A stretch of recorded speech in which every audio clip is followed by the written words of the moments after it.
We're not talking about Hamas. We're talking about children here. We're talking about women here. We're talking about elderly people. You make me sick. You make me sick. All the people who are today ranting, as you heard Mohammad Hijab doing right there, I don't hear them talking about liberating Gaza from Hamas, which is the greatest threat to the way of life of Gazans on planet Earth. Again, I have nothing but sympathy for Hamas, for the people at Hamas is. Ben Shapiro didn't just rise, he erupted into fame, carving his path with razor-sharp arguments and unapologetically controversial takes. Lauded as a master of debate and intellect, his public image gleams with confidence, but behind the calculated comebacks and viral moments lies a far more complex figure, one entangled in contradictions and a trail of incendiary rhetoric. Long before the spotlight and political firestorms, a much younger Shapiro stood quietly before Larry King, not as a commentator, but as a boy with a violin in hand, performing at an Israeli Bonds banquet. A prodigy in the making, yet unaware of the cultural storm he'd one day ignite. Benjamin Shapiro is 12 years old. His goal is to become the first Orthodox rabbi to sit on the Supreme Court. Ben Shapiro didn't emerge from the shadows of obscurity by accident. He built his empire on controversy, sharpened his reputation with combative debates, and cloaked himself in the aura of intellectual invincibility. But peel back the polished persona, and a darker, more unsettling history begins to surface, one filled with contradictions, inflammatory rhetoric, and a deep-rooted ideology that raises troubling questions. Long before he was a headline, a brand, or a political firebrand, a young Ben Shapiro stood humbly with a violin before Larry King at an Israeli Bonds banquet, an event designed to bolster Israel's economy through the sale of state bonds. But watching that moment now, one haunting question echoes. Did that boy know he'd one day compose his own symphony of hypocrisy? From his earliest years, pro-Israel sentiment wasn't just present, it saturated his environment. And it didn't stop at childhood. As he entered his academic years, this ideology evolved into something much more aggressive, something, many argue, far more dangerous. His early writings betray a disturbing pattern, none more glaring than his 2002 article, penned at just 18, titled Enemy Civilian Casualties Okay by Me. In it, Shapiro coldly declared, "I don't really care about Arab civilian deaths in conflicts involving the US and Israel." More chilling still, he wrote, "One American soldier is worth far more than an Afghan civilian." For those of us, like myself, who are Arab or Palestinian, these words don't just sting. They dehumanize. They strip people of value based solely on ethnicity, religion, or nationality. Soldiers, who enlist knowing the risks of war, were ranked above civilians, children, elders, families, who never chose to be caught in the crossfire. This wasn't just a misguided opinion. To many, it was a window into a worldview drenched in indifference and superiority. But it didn't end there. In 2003, during the Second Intifada, Shapiro penned another article advocating for the forcible transfer of Palestinians and Israeli Arabs, an act regarded under international law as a crime against humanity. Ethnic cleansing, some call it. And still, by 2007, the rhetoric only escalated.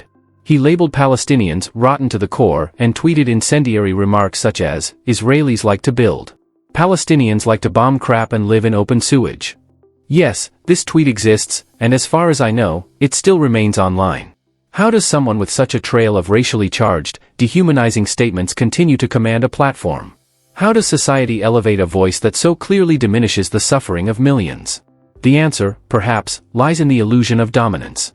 Shapiro built his legacy not by facing seasoned scholars or political adversaries, but by verbally sparring with ill-prepared college students, debates engineered for spectacle, not substance.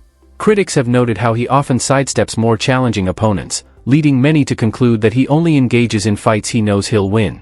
Watch just one clip, and you'll see, the empire of intellect he promotes might be built less on truth, and more on theatrics.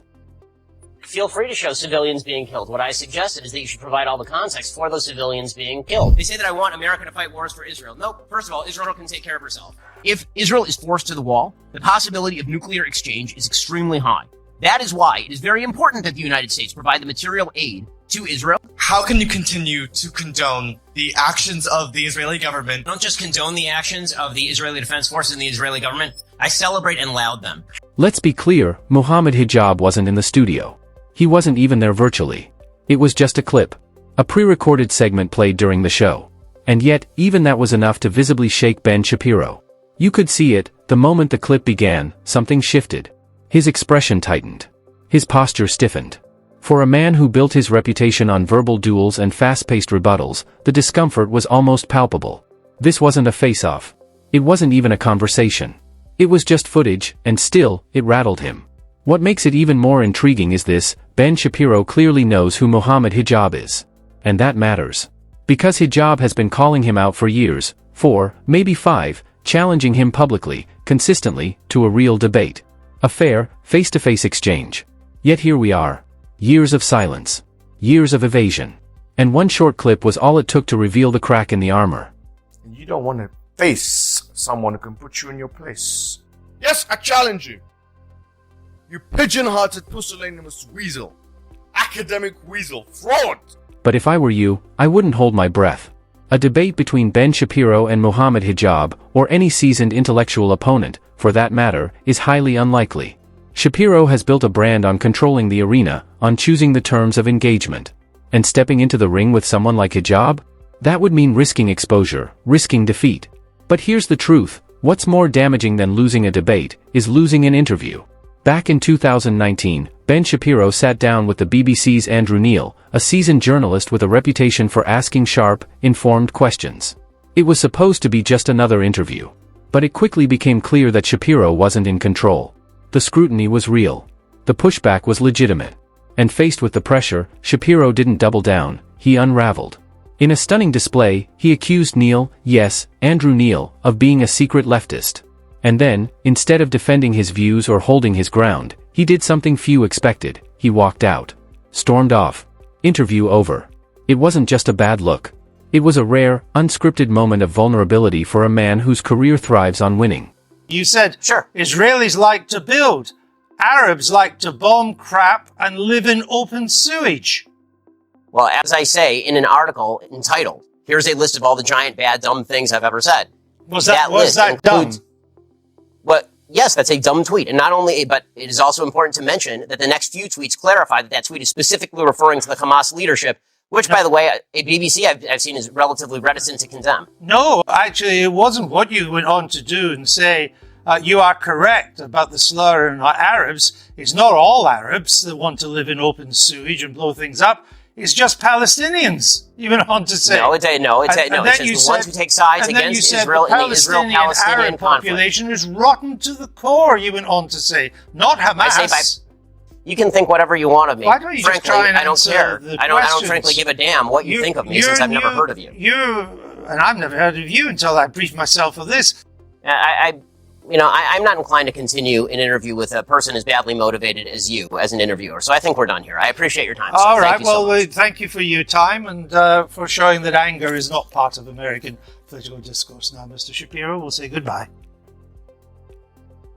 That moment with Andrew Neil did more than just bruise Ben Shapiro's reputation. It cracked the very foundation of his public image as a formidable debater. As one viewer put it perfectly, "I've seen people lose debates. This was the first time I watched someone lose an interview." And from that point on, the metaphorical Shapiro stock began to drop. Fast forward to 2023, and the cracks in his image widened. This time, not from the outside, but from within his own camp. When Candace Owens, a fellow Daily Wire commentator, criticized Israel's military actions in Gaza, simply stating that no nation has the right to commit genocide, Shapiro reacted swiftly and publicly. He called her behavior disgraceful. And not long after, she was gone. Just like that, another dissenting voice removed from the room. It was a stark reminder: even mild deviation from Shapiro's rigid stance on Israel and Palestine isn't tolerated, not even from his own colleagues. Because if there's one thing that has remained unmoved over the years, it's Ben Shapiro's stance on this issue. Unyielding. Uncompromising. And, many argue, dangerously dismissive. His minimization of Palestinian suffering and reductionist approach to a deeply complex, deeply human conflict continues to raise alarms. And all of this leads to one simple question: why does this man still have a platform? Is it really about debate? Or is it about affirming a worldview that already lives in the hearts of his audience, one that may very well echo his most controversial beliefs? It's a chilling thought. But for Muslims, it's not a new one. We've heard it all before. That we're radical. That we're extreme. That we're backward. Our religion, our prophet, smeared without a second thought. We've been attacked intellectually, culturally, and yes, violently. Not just in foreign lands, but in our homelands. We know this rhetoric. We've lived it. But here's the truth: We don't have to stay silent. We don't have to let others define us or speak over us.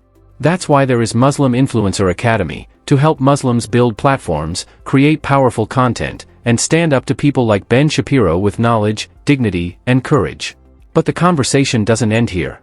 Take care of yourselves. Stay informed. And I'll see you in the next one. Over.